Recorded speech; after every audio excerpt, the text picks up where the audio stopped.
What's up, everybody? Welcome to the Concealed Journey. Today we're going to be talking about the pros and cons between carrying with a round in the chamber, or two, or none at all. So stick around for the details.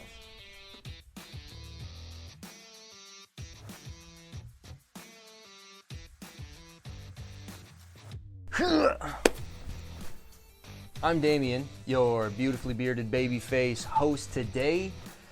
Today we're going to be discussing carrying with a round in the chamber, or not, or with two in the chamber. Might get a little weird, might get a little dicey. Stick around to figure that out. In the meantime, throughout the duration of this video, at any point in time, you can get down there, blast that like button. Just do it. Okay, just do it. Consider subscribing to the channel. Also, get down in the comment section, folks. We really do enjoy and appreciate hearing what you folks have to say about what we're doing over on this side of the lens. So thanks for being here. And after this, we're going to jump down into the bow body. Bow body. Whenever we get into the bow body, I like to really address you folks. I want to be here with you, right? We're having a conversation just across this table as you sit there, you look into my eyes, and we discuss today why you should carry with a round in the chamber. You'll shoot your eye out, kid. Couple of reasons.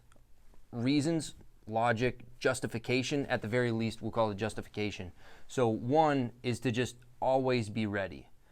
Let's use an analogy for sake here. We used this analogy on an IG Live recently. We also used it on another one of our videos in reference to why we just carry a gun in general. Now, after you've committed and invested into actually carrying that gun, now we're talking about whether you carry with a round in the chamber or with an empty chamber.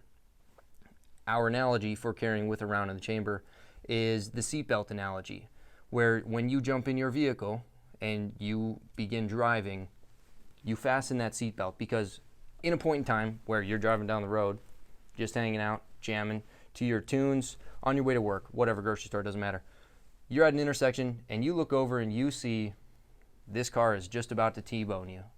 You don't have the time, nor maybe even the actual disciplined function in your brain to think, well, let's fasten our seatbelt now. No, it's all happening in such an instance that you don't have that opportunity to fasten your seatbelt now. You should have done that before you put the vehicle in drive, right? Before you put the vehicle in drive, you should have already fastened your seatbelt. That's the same analogy that's going to carry over to why we carry our guns with a round in the chamber, is because if you ever find yourself in a position where you're going to need to deploy your handgun, you're going to be hoping for every spare second that you can get, right? You're already not going to have enough time. You're behind the power curve on the events that are taking place. It's all going to be reactionary. You got to keep that in mind. The bad guy is setting the pace. We're constantly at a disadvantage where we're waiting for the bad guy to make the first move. So everything we do is reactionary. And at that point in time, I want to take as many advantages as I can get, and not spending that extra half a second to chamber around before I actually start engaging the target is going to be to my benefit. And I want that half a second. I'll take all the half a seconds that I can get, for sure. Another reason to carry with a round in the chamber is because, let's just say you're carrying without a round in the chamber, which is fine. There are a lot of people that carry without a round in the chamber. But let's say that you're carrying without a round in the chamber, and bad guy comes in. He's over there, and he's somewhat distracted, right, over there. Well, as you draw your gun and you go to chamber a round, that is going to make a very distinct and obvious noise of a gun racking and chambering a round. And at that point in time, you lose your element of surprise. Even though he's distracted over there, you've now, if the bad guy is even astute to the situation that's going on, if he's paying any attention, maybe he's totally focused on just getting cash out of the drawer over there. But either way, it definitely defeats one of your greatest advantages, which is going to be the element of surprise. Another reason, let's go to the third here, as far as pros for carrying with a round in the chamber, is going to be extra ammo. I mean, at the very least, you get one extra round of ammunition. And in any instance where you find yourself in a self-defense situation, there's only going to be two things that you're going to be wishing for. One is going to be that you weren't in that situation, and two is going to be that you had more ammo. Those are probably going to be the only two things that you're going to be wishing for. So at the very least, if there's any justification to carrying with a round in the chamber, it's so that you have extra ammo. We could break down reasons why people may not carry with a round in the chamber. It may be because they're new to firearms. It may be because that they're inexperienced with firearms, and without having a round in the chamber, that's just one more level of safety for their comfort. Now, I would advocate that you train and train and train with dry fire to gain that confidence with your firearm. To walk around just at first with the gun in the holster in your pants just around your house, okay? At first, before you even step out into the wild world of society. Another thing that you can do to gain some confidence in the safety of your firearm is going to be make sure that there's no round in the chamber, but that your hammer or that your trigger is in the ready to fire position. Then put your magazine in, holster the gun, and walk around all day. When you get home at night, check your trigger again, and you're going to notice that your trigger is still in the ready to fire position. At no point in time of the day did it ever inadvertently depress itself and click, right? That never happened. So you know that at least at that point in time, your gun went all day without going off. That's another safety measure that you can take to notice. People worry about guns inadvertently going off in their holsters. One way to stifle that potentiality is to get a quality holster. That we can't stress that enough over here at the Concealed Journey, that sometimes that $20 holster that shows up on the ads on your Facebook or on your Instagram or through your Amazon isn't always the best holster. It's not. Sometimes it pays to pay. It really does. I consider a holster to be a safety, a quality holster to be a safety. That's super important, and it's what I believe. When my gun is sitting in my holster, it is safe, right? And then this is another safety. This is your most important safety. Keep those things in mind, that guns are neither safe nor unsafe by themselves. It's really human error that makes guns unsafe. So as long as you're safe and you practice, which leads me into a point of another reason why folks typically don't carry with one in the chamber, and that's because of their lack of skill and confidence, or confidence in their skill, or both, all of the above, in actually drawing the gun safely, and then more importantly, reholstering the gun safely. That's where the most NDs occur, is reholstering the gun.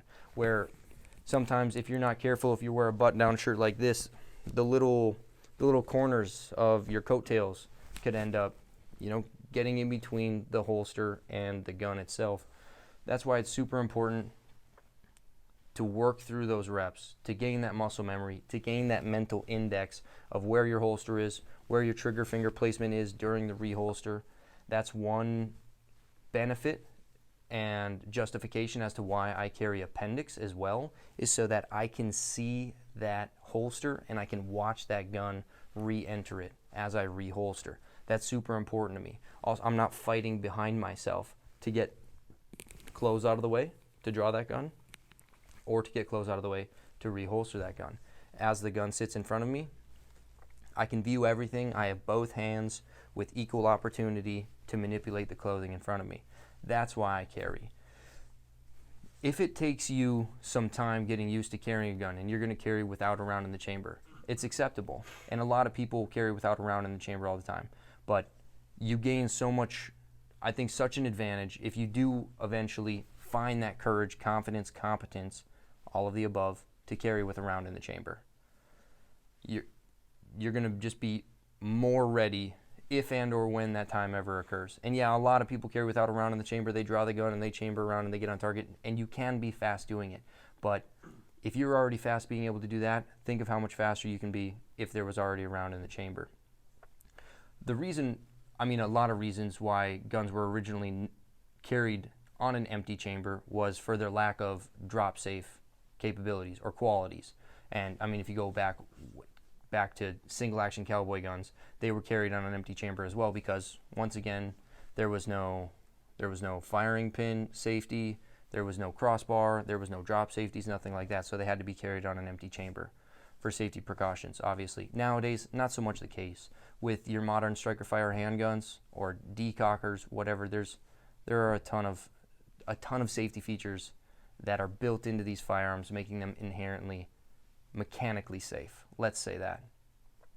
Now, those are just some talking points. We're trying to advocate that. We had a viewer ask us that the other day, carry with one in the chamber or not, and it comes with the confidence. When I first started carrying, I'll totally be honest, I was 19 years old, and I didn't carry with a round in the chamber at first. I carried in a stock Glock 19, 4 o'clock inside the waistband, and I went about a month or so carrying without a round in the chamber until I got used to it, right? And then when I transitioned from 4 o'clock to appendix, I also once again carried for a little while without a round in the chamber. And that's just trying to build that confidence. And so it's okay to start without a round in the chamber, but your end goal should be to be carrying with a round in the chamber, to be carrying a chambered gun everywhere as often as you can. Safety, safety, safety. The holster is a safety. This is your safety, and this is your most important safety, always, always. No matter if the gun has a mechanical safety on it or not, like your 1911s and some whatever. There's a ton of models out there that come with mechanical safeties on them now. I don't find them entirely necessary if you are doing your part as the user.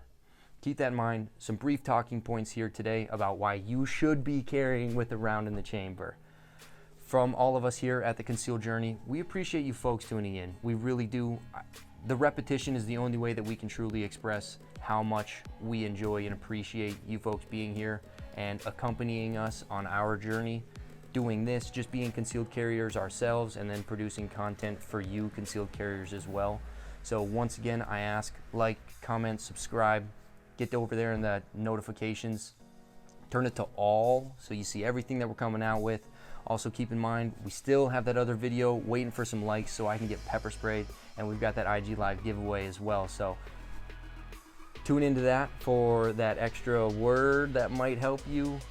Otherwise, I'm Damien signing out. You folks have a great day, take care, and we'll see you next time.